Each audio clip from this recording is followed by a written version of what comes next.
뭐 이더리움이나 솔라나 같은 알트도 많이들 투자하는 것 같은데 그런 쪽에 투자하는 건 어떻게 생각하시나요? 일단 이더리움부터 말씀드리면요. 비탈릭 부테린이 가지고 있는 성향, 어떤 모든 게 다 내가 만드는 건 다 새로운 거야만 한다라는 그런 강박관념이 있었대요. 그래서 이 성향이 이제 큰 이더리움에 피해를 끼친 사례가 있는데 그게 뭐냐면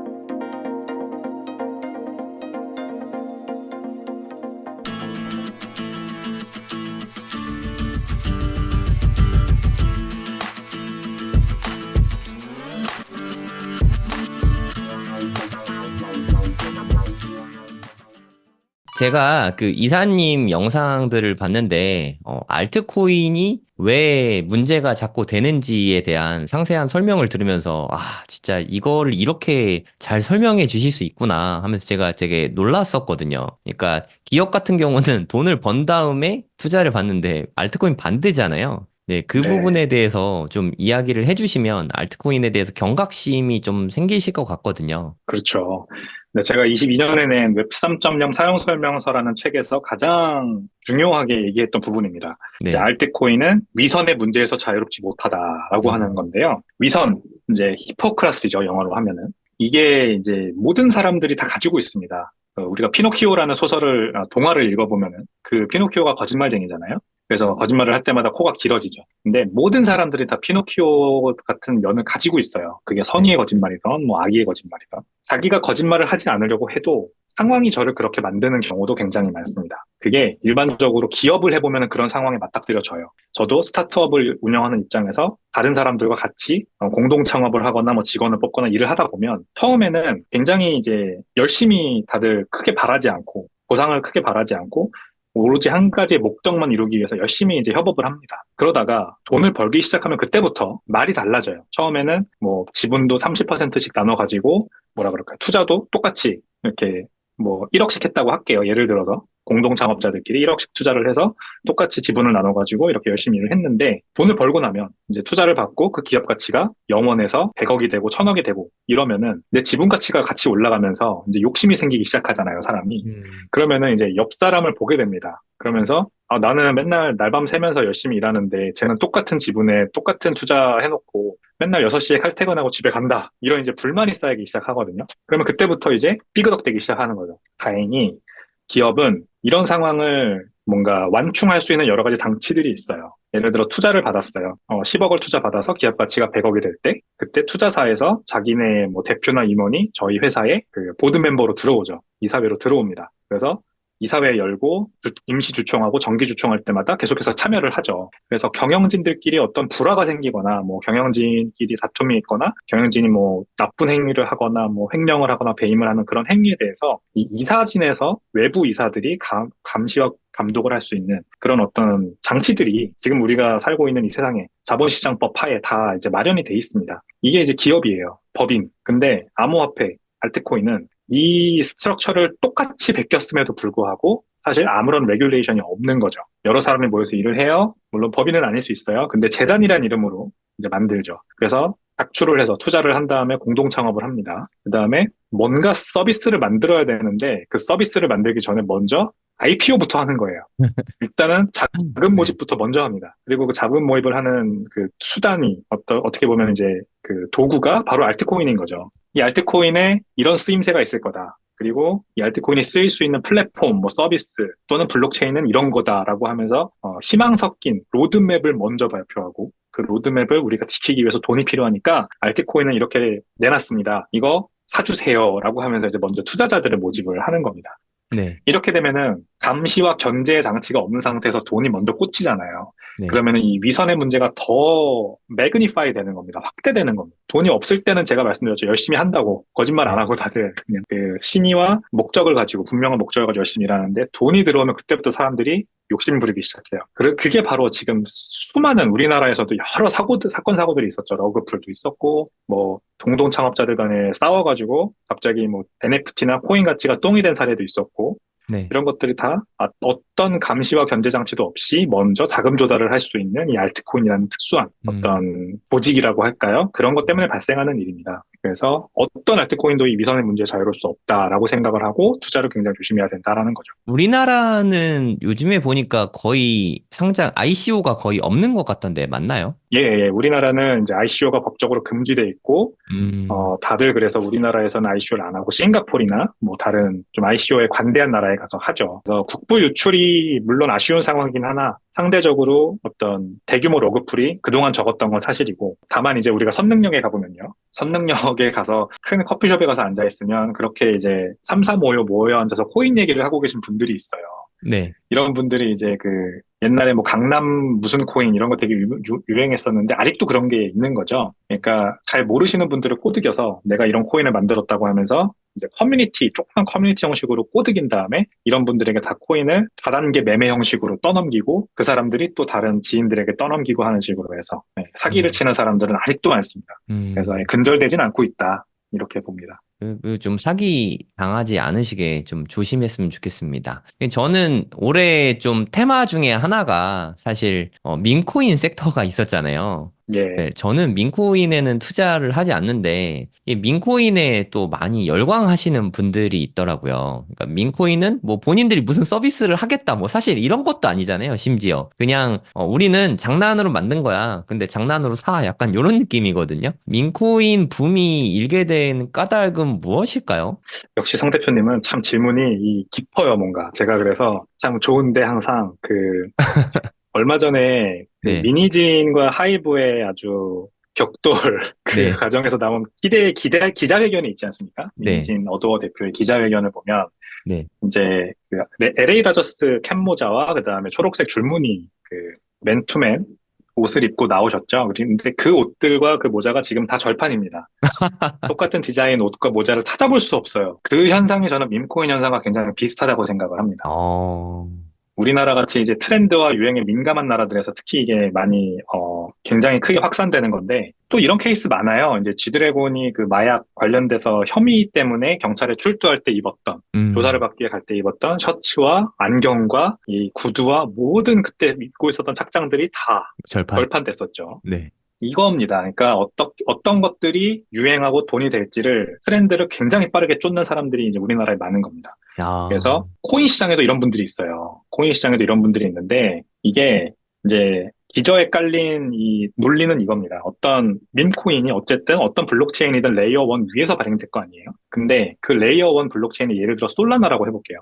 네. 이 솔라나 코인이 뭔가 올해 이더리움보다 더 잘 가격이 갈 것 같다는 그런 어떤 희망이 있는 겁니다. 일단 솔라나는 이더리움보다 훨씬 속도가 빠르고 그 다음에 수수료가 싸다는 장점이 있어요. 근데 이더리움이 지금 너무 가스비가 비싸서 메타마스크에서 뭐 내가 100불어치 이더리움을 빼려고만 하면 100불의 수수료를 내야 하는 약간 그런 그렇죠. 되게 모순적인 상황이 지금 발생하고 있잖아요. 네. 게다가 뭐 이더리움이 지금 증권성 이슈도 있고 뭔가 SEC한테 밉보인 것 같은 느낌이 있어서 뭔가 이번 사이클은 좀 솔라나가 이더리움의 그 아성, 2위의 알트코인의 아성을 1위 알트코인이죠. 2위 암호화폐 아성을 위협할 수도 있겠다. 이런 이제 희망이 있는데 그러면은 먼저 솔라나 기반 밈코인이 유행을 합니다. 그래서 지난번에 그 굉장히 가격이 크게 올랐던 봉크 코인 같은 것도 네. 솔라나 가격이 그 비트코인 상승률을 거의 역전할 정도로 뭐 하루 만에 30% 오르고 막 이런 일이 있기 전에 네. 봉크 코인이 먼저 올랐죠. 네. 그래서 도대체 이건 무슨 현상이냐 하면서 이제 사람들이 궁금해했던 거예요. 그게 이제 결국 그 레이어 1 블록체인의 어떤 가격 상승 기대감을 반영을 하는 것이죠.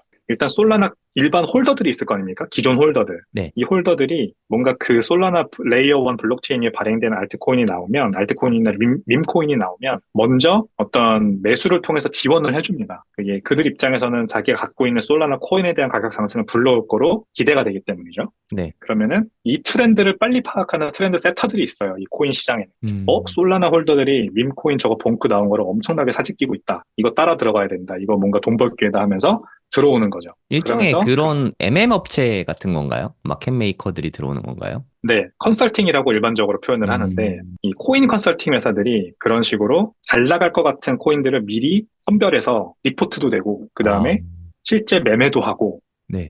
그런 식으로 이제 가격 상승을 좀 부추기죠. 그러니까 일종의 뭐 시세 마케팅이네요. 조작까지는 아닌데. 홍보를 많이 해서 좀 이슈화 시키는 거네요. 네, 그렇죠. 홍보 많이 해서 이슈화 시켜서 사람들이 많이 관심 가지게 해서 확 몰리게 만드는 그런 역할을 하는 코인 컨설팅이라는 이제 업체들이 우리나라에도 많고요. 전 세계적으로 굉장히 음, 많습니다. 네, 이제 이런 회사들은 그렇게 어떤 특정 코인과 계약을 맺고 하기도 합니다. 옛날에 솔라나 같은 경우에는 어땠는지 모르겠는데, 이제 예를 들어서 솔라나 재단에서 우리 한국 시장에 좀 진출을 하고 싶다. 한국 음, 투자들에게 많이 팔리고 싶다 그러면은 한국에 있는 컨설팅 회사와 계약을 맺는. 그러면은 그 계약을 맺은 컨설팅 회사는 솔라나로 대금을 받고 솔라나 코인의 홍보를 위한 여러 가지 이제 물밑 작업을 하는 겁니다. 뭐 보도자료도 내고, 그다음에 리포트도 내고, 그다음에 솔라나 생태계에 있는 봉크라는 밈코인이 있는데 이게 어떤 귀여운 깜찍한 이미지를 가지고 있는 건지 뭐 이런 것도 이제 계속해서 네, 리포트를 내는 거죠. 그래서 이제 곧 국내 거래소에 상장될 거다. 국내 음, 거래소에 상장되면은 가격도 많이 오를 수 있다. 이런 희망 섞인 얘기를 막 하는 거죠. 네, 그리고 실제로 우리나라 업비트 거래소 같은데 그런 해외 거래소에만 있던 코인이 상장되면 뭐 김치빔 뭐 이래가지고 많이 가격이 오르는 경우도 많았잖아요. 네. 그래서 이제 그런 빔을 바라보고 또 국내 투자자들이 몰리죠. 네, 그렇게 이제 홍보 마케팅을 해주는 겁니다. 그러면 사실 알트코인을 장기로 존버하시는 분들이 사실 꽤 많더라고요. 물리면 손절을 보통 이렇게 투자자들이 너무 어려워하니까. 근데 사실 그런데 물리면 너무 처참하잖아요. 네. 알트코인이 사실 또 비트코인만 투자했으면 좋겠는데, 보통 투자자 마음이 그렇지 않으니까, 그렇죠. 알트코인을 꼭 투자해야 된다면, 네, 요런 거는 좀 유념하고 투자해라. 좀 이런 거를 좀 알려주시면 좋을 것 같습니다. 그 알트코인에 투자하는 이유는 분명히 단기간에 큰 수익을 보기 위해서일 거예요. 네, 어떤 알트코인을 내가 한 5년 들고 있으면은 이거 대박 난다. 이렇게 보고 투자하시는 분들 많지 않을 거라고 생각합니다. 그래서 첫 네. 번째는 단타 치려고 돈 버시려고 하는 분들의 입장에서만 보면 알트코인을 길게 가져가지 않으셨으면 좋겠어요. 하루에 한 번씩 뭐 완전히 포지션을 정리하더라도 좋으니까 꼭 단기로만 내가 매수 매도 계획을 세워서 어떤 그 파도에 잘 올라타겠다라는 느낌으로 단타를 치시고요. 제가 단타를 좋다고 말씀드리는 건 아닙니다. 꼭 알트코인에 투자해야 되겠다면 그렇게 수익을 목적으로 투자를 하시라는 말씀이에요. 어떤 펀더멘탈을 보지 말고. 네. 근데 제 중에는 이제 몇몇 분들은 이제 뭐 오랫동안 이 알트코인을 들고 계시려는 분들도 있어요. 마치 저평가 우량주를 오랫동안 보유하면 언젠간 오르겠지라는 느낌으로. 많은 알트코인들이 근데 그 카테고리에 들어가지 않습니다. 절대 저평가 우량주가 아니고 음, 그냥 고평가 뭐라고 해야 되나요? 쓰레기주? 저량주라고 해야 되나? 고평가 네, 너무 개잡주? 뭐. 네, 고평가 잡주. 그렇게 네. 평가를 하는 게 맞죠. 대부분이 그렇습니다. 근데 그러면 이제 뜯어봐야겠죠. 내가 이거를 정말 저평가 우량주로 볼 수 있는 어떤 판단할 수 있는 근거들은 뭐가 있느냐. 이거를 제가 알려드릴게요.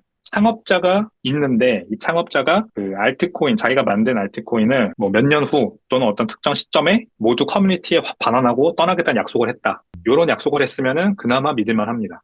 그런 창립자가 있어요? 네, 종종 있습니다. 이제 어떤, 제가 지금 이름이 기억이 안 나는데 어떤 디파이가 있었어요. 네. 유니스왑 같은 그런 아, 디파이 네. 프로토콜이 있었는데, 요거 창립자가 이제 미국의 그 오펙이죠. 미국 법무부 산하의 그 자금 세탁 관리하는 부서에서 이 음, 디파이도 너 금융기관이다, 준금융기관이다, 너네 다 고객 KYC 시켜라. 이렇게 명령을 하니까 네. 이 창업자가 나 이거 말 들을 수 없다. 우리는 탈중앙화된 금융 프로토콜이기 때문에 그 말 들을 수 없다 하면서 자기가 가진 그 회사 지분 전부 다 팔고 재단에 넘기거나 팔고, 그러니까 재단을 먼저 만들었어요. 그다음에 재단에 팔기만 넘기고 재단의 그 모든 암호화폐 물량을 할당해줘서 그 재단에 할당된 암호화폐, 그러니까 실제 암호화폐 홀더들이 그 재단에서 투표를 통해서 의사결정을 하도록 만들었어요. 그래서 이제 탈중앙 어떤 우리가 뭐 다오라고 하면 일반적으로 탈중앙화된 조직 이렇게 얘기하잖아요. 네. 그 다오 형태로 디파이를 전환한 아주 성공적인 사례 이렇게 평가받는 게 있습니다. 제가 음, 이제 요거는 이름을 찾아가지고 알려드릴 테니까 뭐 네. 댓글란 같은 데서 남겨주시면 좋을 것 같고 요런 프로젝트들이면은 저는 그래도 가능성은 있다고 생각을 합니다. 물론 음. 그 창업자가 그렇게 약속을 해놓고 갑자기 태세 전환을 해서 손바닥 뒤집듯이 그 말을 안 지킬 가능성도 있죠. 이제 그런 경우에는 어쩔 수 없는 건데 그나마 가능성은 더 적다 이렇게 보고요. 네, 그 정도입니다. 그렇게 이제 위선의 문제에서 스스로 자유로울 수 있도록 욕심을 버리려고 하는 노력을 창업자가 하느냐 이런 것들을 보면서 장기 투자를 할지 말 결정하셨으면 좋겠습니다. 뭐, 이더리움이나 솔라나 같은 알트도 많이들 투자하는 것 같은데, 그런 쪽에 투자하는 건 어떻게 생각하시나요? 일단 이더리움부터 말씀드리면요. 네. 비탈릭 부테린 창업자, 굉장히 이제 뭐 전 세계적으로 명망 있는 이제 천재 개발자 또는 이제 굉장한 부호 이런 사람으로 다 인식을 하시겠지만 이 사람이 어떤 성향인지를 이 아주 초창기부터 봐왔던 제가 좋아하는 지미송이라는 사람이 이제 여러 번 얘기해 준 게 있습니다. 네. 그 지미송과 저기 비탈릭 부테린은 모두 비트코인 코어 개발자였어요, 원래. 이더리움이 나오기 전에. 네. 근데 이 비탈릭 부테린이 가지고 있는 성향, 어떤 모든 게 다 내가 만드는 건 다 새로운 거야만 한다라는 그런 강박관념이 있었대요. 그래서 우리가 일반적으로 좋은 기술을 만들 때는 기존에 나와 있는 기술들을 잘 융합해서 만드는 경우가 더 많지, 아예 새로운 것들을 처음부터 발명하는 경우는 많지 않거든요. 네. 근데 비탈릭은 약간 그거를 자기가 해야만 한다는 그런 강박이 있었다고 합니다. 그래서 이 성향이 이제 큰 이더리움에 피해를 끼친 사례가 있는데 그게 뭐냐면 원래 왜 거래소에 제가 출금 주소 이렇게 입력하고 거기로 출금할 때 주소를 적잖아요. 네. 그러면은 그 주소가 만약에 뭐 기존의 비트코인이나 아니면 이더리움의 주소 법칙을 위배한다. 그러니까 말도 안 되는 게 적혀 있다. 이러면은 자동으로 이게 틀린 주소라는 거를 이제 감지해내지 않습니까? 네. 그게 이제 코드에 심어져 있습니다, 원래. 음. 비트코인 지갑 주소 방식이 아니다. 또는 이더리움 지갑 주소 방식이 아니니 뭐 새로 입력해라. 네. 이런 게 이제 확인해라. 뭐 뜨는데, 이런 메시지. 그죠? 이거를 비트코인에 원래 있었던 코드예요. 근데 음. 이더리움 만들 때 이 비탈릭이 이게 싫다고 빼버린 겁니다. 아. 왜? 비트코인이 이미 있는 거니까 나는 이거 안 한다. 음. 이런 유화적인 생각을 했던 거죠. 그래서 빼버렸대요. 그래서 이더리움 초기에 굉장히 많은 이더리움이 유실됐어요. 지갑 주소 잘못 입력해가지고 사람들이. 네. 이런 이제 아주 자잘한 이제 실수들이 굉장히 많았던 게 이더리움입니다. 그러다가 갑자기 친환경을 부르짖기 시작했어요, 이 사람이. 그러면서 POS 전환을 하겠다라고 오래전부터 천명을 했습니다.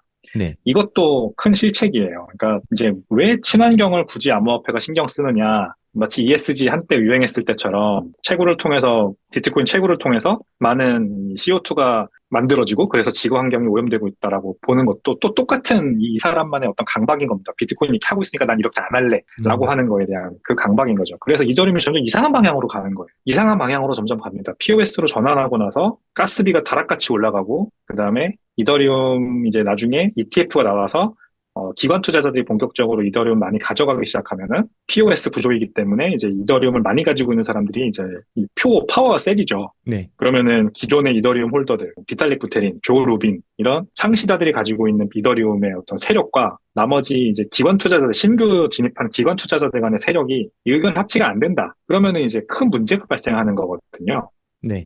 1인 1표제가 아닙니다. 많은 이더리움, 내가 돈이 많으면 이더리움 잔뜩 사가지고 이더리움 의사결정에 영향을 미칠 수 있는 큰 고래가 될 수 있거든요. 이런 식으로 이더리움을 진짜 이상한 어떤 기업도 아니고 탈중앙화된 암호화폐도 아닌 그 무언가, 웹2도 아니고 웹3도 아닌 그 중간에 있는 무언가로 만들어 놓은 게 바로 비탈릭이에요.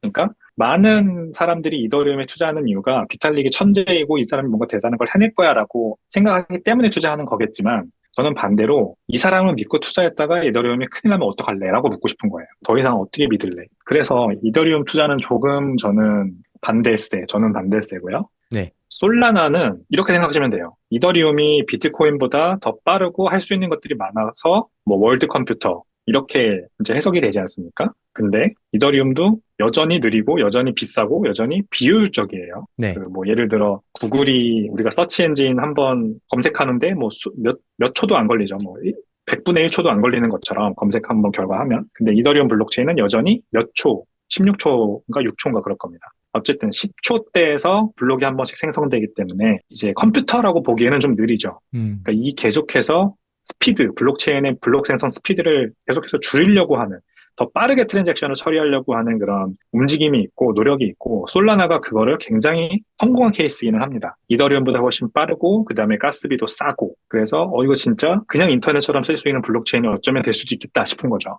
근데 솔라나는 대신에 노드에게 너무나도 큰 고사양의 컴퓨터 스펙을 요구를 합니다. 이제 노드들이라고 하면은 일종의 서버들인데 네. 그 서버들이 우리들을 대신해서 트랜잭션을 처리해 주는 거거든요. 이게 굉장히 집중화되어 있는 겁니다. 탈중앙화 될 수가 없어요. 왜냐하면 너무 컴퓨터 사양이 높으니까. 일반인들은 절대 참여를 못 합니다. 비트코인 같은 경우는 컴퓨터들, 어때요? 그 컴퓨터 사양이? 비트코인 같은 경우에는 이제 제가 저희 집에서 그 노드라고 하는 서버를 돌리고 있는데 네. 1TB짜리 외장하드 하나, 그 다음에 라즈베리 파이 4라고 하는 그래픽 카드 한 8만 원 정도에 구매할 수 있는 그런 거 하나. 그 다음에 이제 부속 기계들 다 해서 20만 원도 안 들이면은 이제 집에다가 노드 기계를 설치를 할 수가 있습니다. 어, 그러면은 비트코인 블록체인 원장이 다 해봐야 600기가, 700기가밖에 안 되기 때문에 1TB 외장 하드에다가 10분에 한 번씩 계속해서 업데이트 동기화를 할 수 있는 거죠. 이게 이제 비트코인 원장이 아주 위대한 이유입니다. 그래서 저같이 노드를 돌리는 사람이 전 세계에 한 18,000명 정도가 있고요. 이게 이제 리처블 노드라고 해서 판별할 수 있는 노드만 그렇고요. 이제 정체를 숨기고 다크웹을 통해서 노드를 돌리고 있는 것까지 다 합치면 4만에서 5만 개 정도 된다고 추산이 돼요. 이더리움 노드는 몇 개인지 잘 모르겠습니다만, 뭐, 몇십 개 정도 컴퓨터, 그, 기관들이죠. 그러니까 법인들이죠, 법인들. 이 단체들이 큰 컴퓨터, 고사양의 컴퓨터를 놓고 노드를 돌리는 거고요. 그 다음에 솔라나는 그보다 더 적을 겁니다. 그러니까 계속해서 이렇게 중앙 집중화되면은 이들의 퍼포먼스에 의해서 이 블록체인의 운명이 달려있는 거죠. 그래서 실제로 솔라나는 여러 번 컴퓨터가 꺼지는 블록체인이 셧다운되는 그런 사태를 겪었습니다. 지난 몇 네. 개월 동안에도 또 그런 사고가 있었고요. 그래서 이거는 절대 안정적이지 않죠. 뭐, 예를 들어 우리가 은행 시스템에 솔라나 블록체인을 이용한다? 근데 갑자기 과부하 걸렸다고 셧다운돼요. 은행 문 닫아버려요. 막 웹사이트 접속도 안 돼. 이러면은 네. 안정적인 시스템을 운영할 수가 없는 거죠. 그래서 솔라나는 아직 너무 미완성 상태고 절대 이게 지금은 이제 뭐 아직까지는 저게 정말 될까? 그런 어떤 기대감만 가지고 투자하는 거지 어떤 좋은 투자 대상이라고 보기는 좀 어렵다라고 이제 생각을 합니다. 사실 비트코인이 되게 좋은 건 맞지만, 암호화폐, 블록체인 생태계에서 사실 또 비트코인만으로 굴러가기에는 한계가 있다고 저는 생각하거든요. 알트코인도, 이렇게 웹3 사용 설명서 책도 쓰셨지만, 알트코인이 저도 제가 생각했을 때 암호화폐가 알트코인도 발전을 꼭 해나가야 되는 부분이라고 생각하거든요. 물론 아까 말씀하신 해결해야 될 과제들이 있지만, 알트코인들이 앞으로 어떤 알트코인들이 어떤 방식으로 좀 발전해 나가면 암호화폐 시장에 좀 긍정적인 효과를 갖고 올 수 있을까요? 일단 그 아까 블랙록 레리 핑크 CEO 얘기할 때 말씀드렸던 네, 새로운 자금을 담을 수 있는 새로운 그릇의 네, 관점에서 봤을 때는 비트코인과 몇몇 컨셉의 알트코인은 같이 공존할 수 있을 것 같아요. 제 말은 알트코인은 탈중앙화 되거나 아니면은 완전히 금융 이제 시스템을 따라가는 형태로 가거나 둘 중 하나로 확실히 컨셉을 잡아야지 음, 애매하게 하면 할수록 점점 사라질 거라고 저는 일단 봅니다. 근데 지금 이제 이더리움 솔라나가 저는 그 아무것도 아닌 중간에 있는 애매한 포지션을 취하고 있다고 생각을 하는 거죠. 그래서 완전 탈중앙화된 암호화폐, 국경을 초월한 어떤 누구도 탈취할 수 없고 정책을 바꿀 수 없는 완전 탈중앙화된 암호화폐는 비트코인밖에 없습니다. 아직까지. 비트코인밖에 없는 게 중요한 겁니다. 앞으로 더 나올 수도 있죠. 비트코인의 역사를 뭐 재현해내는 뭔가 비슷하게라도 재현해내는 뭔가 알트코인이 나올 수 있다고 보고 공존할 수 있다고 말씀드리는 거고요. 완전히 규제 친화적인 알트코인은 뭐냐? RWA 같은 겁니다. 어, STO, RWA 같은 거. 이것도 이제 젊은 세대들을 위해서 그 새로 투입되는 자금을 담을 새로운 그릇이 될 수가 있죠. 네, 다만 결국에는 증권사나 뭐 기존 금융기관들이 이것들을 다 관리 감독을 할 거기 때문에 발행 시장과 유통 시장을 완전히 쥐고 장악을 하고 그 관리 감독을 할 거기 때문에 사실상 주식이나 뭔가 부동산 등 전통 금융 시장과 크게 다르지 않은 시장이긴 합니다. 그럼에도 불구하고 이제 가능성은 있는 거죠. 예를 들어 제가 기안84예요. 네, 기안84가 성공하기 전의 버전이라고 해봅시다. 네, 아무도 모를 때. 근데 자금 조달을 해야 돼요, 내가. 진짜 좀 큰 프로젝트를 하나 생각을 하고 있어서 이걸 네, 하기 위해서는 돈이 필요한데 은행 대출이 잘 안 나와. 뭘 믿고 대출을 해주겠어요? 개인 신용 대출 말고는. 네, 그럴 때 RWA 같은 걸 이용할 수 있는 시장이 열리는 거죠, 지금. 아, 음, 내가 이런 기동원 웹툰을 그려왔던 작가인데 이제 좀 제대로 크게 판을 벌려서 어떤 이런 프로젝트를 좀 해보려고 한다. 근데 돈이 필요하다. 그래서 와디즈 크라우드 펀딩 하듯이 내가 음, 이런 토큰을 만들었다. 이 프로젝트에 대한 지분을 가질 수 있는 토큰을 만들었다. 그 토큰을 팝니다라고 하면서 파는 겁니다. 요거를 물론 스스로 발행하고 스스로 가지고 뭐 유통하는 게 아니라 이제 증권사 같은 전통 금융기관을 껴서 거기에서 이제 뭐 듀딜리전스도 하고 그다음에 계획도 정해가지고 딱 발행을 하는 거죠. 그리고 당연히 그 발행된 토큰이 RWA 토큰이 거래되는 곳은 이제 한국 거래소나 아니면은 예탁결제원에서 지정한 그런 거래소여야겠죠. 장외 거래소든지 뭐든지 간에. 이제 이런 식으로 어느 정도 레귤레이티드 된 시장에서 거래되는 새로운 증권, 새로운 형태의 증권이 RWA입니다. 이런 것들은 또 뭐 좋은 그런 시너지를 낼 수 있다고 저는 생각을 합니다. 비트코인과 함께. 네. 네, 크라우디 요 펀딩을 정도까지 말씀해 저는 주시니까 딱 맞는 것 같네요. 네, 미리 사전에 모객을 하고 자금 조달을 먼저 하고 그 다음에 사업을 일으키는 네, 그런 모델이 괜찮아 보이네요. 네, 그렇죠. 하지만 이제 컴플라이언스가 들어갔다는 게 가장 큰 다른 점인 것 같습니다. 네, 그러니까 로그풀 같은 거를 막을 수 있는 규제 장치는 좀 필요하다. 네, 이런 말씀인 것 그렇죠. 같습니다. 오늘 백훈종 이사님 나와주셔서 좋은 말씀 많이 들려주셔서 네, 대단히 감사합니다. 네, 저도 너무 즐거웠습니다. 평소처럼 늘 질문을 너무 잘해주셔서 제가 답변하기 너무 좋았던 것 같습니다. 아, 감사합니다. 네, 뭐 이렇게 톡 건드리면 술술술 나와서 진행하기가 너무 편합니다. 네, 수고 많으셨습니다. 감사합니다. 네, 감사합니다. 끝으로 우리가 이제 비트코인에 대해서 뭐 사실 많이 들어봤어도 좀 들어도 어려운 게 사실이거든요. 비트코인 강의 같은 거를.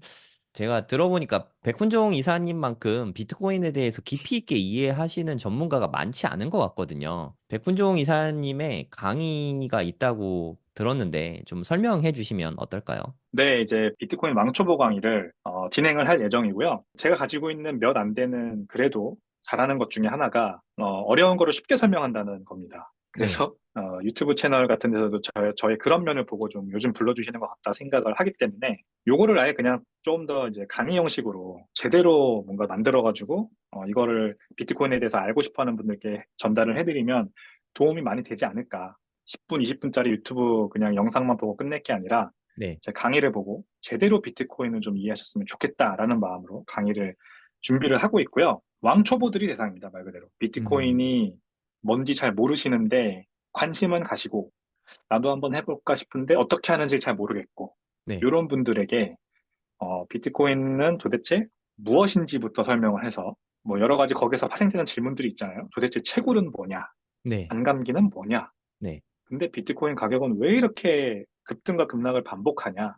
음, 뭐 사토시 나카모토는 누구냐 뭐 이런 것들 네, 그런 기초적인 궁금증들에 대한 이제 대답을 시원하게 해드리는 거죠. 네, 그러면서 실제로 비트코인을 투자하고 싶을 때는 이제 어떻게 해야 되는지 음, 예를 들어 거래소는 어떻게 무엇을 사용해야 하는지 네, 우리나라에 계신 분들이라면 뭘 사용해야 하는지 해외에 계신 분들이라면 어떤 거래소 사용하는 게 좋은지 뭐 비교 분석하는 방법이랄까요? 거래소를 딱 봤을 때 어떤 거를 써야 나한테 더 맞는지 그다음에 비트코인을 거래소에서 구매했다 그러면은 그다음부터는 어떻게 보관을 해야 되는지 네, 뭐 개인 지갑이라는 게 이제 있는데 그건 어떤 게 좋은지 더 안전하게 보관하는 방법은 무엇인지 이런 것들을 다 이제 알려드리는 겁니다. 마지막으로는 네, 이제 제가 실제로 비트코인을 어떻게 투자하고 있는지 사례로 설명을 드리면서 비트코인 투자하실 때 뭐 같이 보면 좋은 그런 온체인 지표라던가 또는 다른 거시경제 지표들 같은 것들도 알려드리고요. 그다음에 이제 뭐 올해부터 내년까지 해서 이제 본격적으로 반감기가 지났기 때문에 앞으로 비트코인 시장 전망이 어떨 것 같은지 트렌드는 어떨 것 같은지 이런 것들도 설명해드리면서 투자에 실제로 나서실 수 있는 그런 어떤 이론적 배경과 실전적 그런 기술들을 다 알려드리는 그런 강의를 생각을 하고 있습니다. 네. 정말 그냥 다 들어가 있네요. 네. 초보자분들 대상으로 비트코인이 뭔지부터 시작해서 뭐 어떻게 투자해야 되는지, 언제 투자하는지, 아니면 어떻게 돈을 버는지, 어떻게 보관하는지까지 다 알려주는 그냥 뭐 풀 패키지 같은 느낌입니다. 그죠? 맞습니다. 제가 이 업계에서 2017년부터 일을 해오면서 쌓은 여러 가지 노하우 지식들을 한데 담은 그런 이제 강의 패키지라고 보시면 되겠습니다. 아, 네. 저도 처음에 코인 뭐 배울 데가 없어서 삽질을 진짜 되게 많이 했거든요. 손해도 사실 되게 많이 봤고. 네, 처음 이제 시작하시려는 분들이 이 강의를 듣고 한번 투자를 해보시면 여러모로 도움 많이 받을 것 같아요. 제가 고정 댓글에 링크를 남겨드리도록 하겠습니다. 관심 있으신 분들은 한번 클릭해 보시고 어떤 거 배우는지 커리큘럼들 보시면 좋을 것 같습니다.